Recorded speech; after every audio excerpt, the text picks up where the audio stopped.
संत ने क्यों खाया रूखा सूखा भोजन। प्रस्तुत है स्टॉप सावधान मरने से पहले मौत पुस्तक का एपिसोड 29। कुछ समय पहले की बात है। अहमदाबाद की एक पोल में एक संत रहते थे।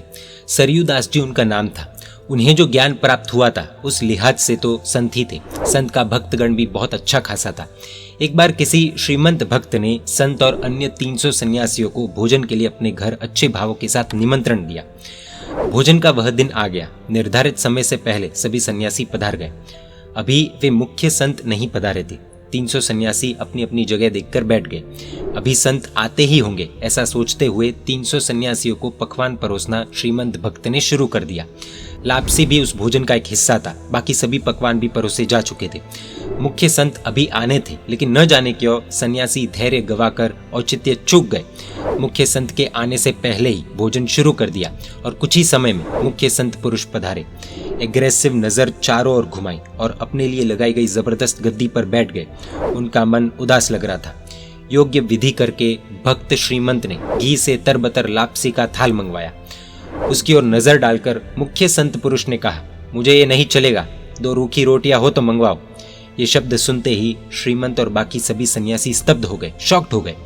परंतु क्या करें, कर्मचारी लोगों के लिए बनाई गई मोटी रूखी सूखी रोटी संत पुरुष की थाली में परोसी गई। सब देखते रह गए। भारी प्रसन्नता से रोटी चबाते संत का मुंह भी श्रीमंत देख नहीं पा रहा था। वो तो रोने जैसा हो गया। आखिरकार उससे रहा नहीं गया, इसलिए उसने पूछ ही लिया कि आखिर क्यों लापसी छोड़कर ऐसी रोटी क्यों खाना। भक्त के मन का भाव जानकर एक रोटी खाने के बाद संत पुरुष बोले, तुम उदास क्यों हो? मैं रोटी खाऊं तुम्हें पसंद नहीं? लेकिन मेरी बात सुनो, जिसे आत्मा निर्मल बनानी है उसे मन पर लगे काले दाग का दर्शन करना पड़ेगा और ये दाग दूर करना ही पड़ेगा। संसार त्यागियों का तो ये असाधारण दायित्व है। संत पुरुष की बात का राज जानने के लिए सभी सन्यासी भोजन करते करते ठहर गए, परंतु किसी को भी कुछ भी समझ में नहीं आया। बात समझाकर सभी की शान ठिकाने लाने के लिए संत पुरुष ने दर्पण यानी कि मिरर मंगवाया और उस पर घी से तरबतर लापसी चुपड़कर श्रीमंत से कहा, देखो इस दर्पण में तुम्हारा मुंह दिखता है क्या? दर्पण तो घी वाली लापसी से पूरा रंग कर चिकना बन गया था। श्रीमंत ने कहा, नहीं भगवंत, जरा भी मुंह दिखता नहीं है, सब कुछ धुंधला धुंधला दिख रहा है, पूरा घी लगा हुआ है। मुस्कुराते हुए संत ने अपने पास रखी दूसरी रूखी सूखी रोटी से उस मिरर को घिस दिया। फिर वो मिरर एकदम साफ बनकर चमकने लगा। फिर श्रीमंत को उसका मुंह देखने को कहा। अब तो स्पष्ट रूप से मुंह दिख रहा था।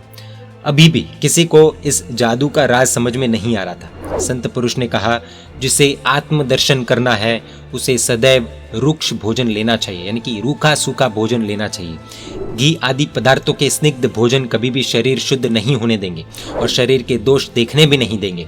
महामूल्यवान संतवाणी सुनकर सभी के अंतर झुक गए।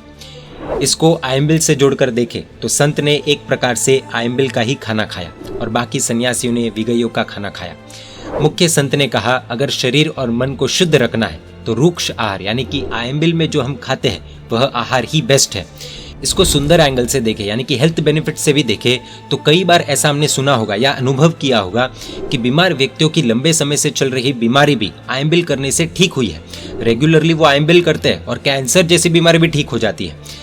देखिए, आप घी तेल वाला रूटीन वाला भोजन थाली में लीजिए और बिना साबुन के उसे साफ करने की कोशिश कीजिए। चिकनाई साफ नहीं होगी, इसलिए कई साबुन कंपनियां चिकनाहट दूर करने के नाम से अपने साबुन बेचते हैं। अब आयम्बिल का भोजन लीजिए। अंत में सिर्फ थोड़े से पानी में साफ करके देखिए। थोड़ा पानी डालकर घिसने पर थाली कटोरी सब साफ हो जाएंगे और ऐसा लगेगा जैसे कि इसमें किसी ने भोजन ही नहीं किया है, अभी अभी धोकर रखी हुई है। अब शरीर में जब घी तेल वाला भोजन जाता है तब शरीर का क्या होता है खुद सोचिए। चिकनाई आदि पूरे शरीर की नलियों में चिपक जाती है। साबुन से प्लेट तो धो लेंगे, शरीर के अंदर की गंदगी का क्या? साबुन तो पी नहीं सकते, ना ही हाथ डालकर ब्रश डालकर साफ कर सकते हैं। अब सोचिए, आयम्बिल का भोजन लिया और बाकी पूरे दिन में ऊपर 8 से 9 ग्लास पानी भी ले लिए तो शरीर पूरा क्लीन हो जाएगा। सिंपल लॉजिक है। इससे आयम्बिल का भोजन शरीर के लिए कितना अच्छा है वो प्रूव होता है। हेल्थ के एंगल से भी देखे तो अगर शरीर को क्लीन करना है तो आयम्बिल एक सुंदर रास्ता है। शरीर शुद्ध रहेगा, स्वस्थ रहेगा तो मन भी धीरे धीरे शुद्ध और स्वच्छ बनना शुरू होगा। हमको ये आयम्बिल सब मजाक लगता होगा, लेकिन all this is beyond science. आप देखना, जिस तरह से अब इंटरमिटेंट फास्टिंग के नाम से रात्रि भोजन त्याग, एकाशना, बियाशना आदि को चिपकाया जा रहा है, बहुत जल्द साइंस आयम्बिल का भोजन भी ऐसे ही कोई मस्त इंग्लिश शब्द डालकर लोगों के सामने रख देगा और लोग उसे फॉलो भी करेंगे। बस थोड़ा बहुत फर्क ला देते हैं जिससे थोड़ा डिफरेंस लगे। खैर जो भी हो, आखिर करना तो यही पड़ रहा है जो जैन धर्म में पहले से बताया गया है। पूज्य श्री कहते हैं कि अगर शारीरिक आदि कोई कारणों से आयम्बिल तब भी नहीं होता हो तो कम से कम कंदमूल, रात्रि भोजन और महाविगय यानी कि मद, मांस, मदिरा, मक्खन, इनका पूर्ण त्याग तो करना ही चाहिए और रोज 1/1 6 में से एक विगय का त्याग तो करना ही चाहिए। यह भी न हो तो जीवन भर के लिए कच्चा गुड़, कच्चा घी, तमाम प्रकार का मेवा और उड़द की तमाम बनावटों का संपूर्ण त्याग करना ही चाहिए। इन 4 में विकार पैदा करने की विशेष शक्ति है, लेकिन हो सके उतना आयम्बिल करने का ही ट्राई करना है। जय जिन शासन, जय महावीर।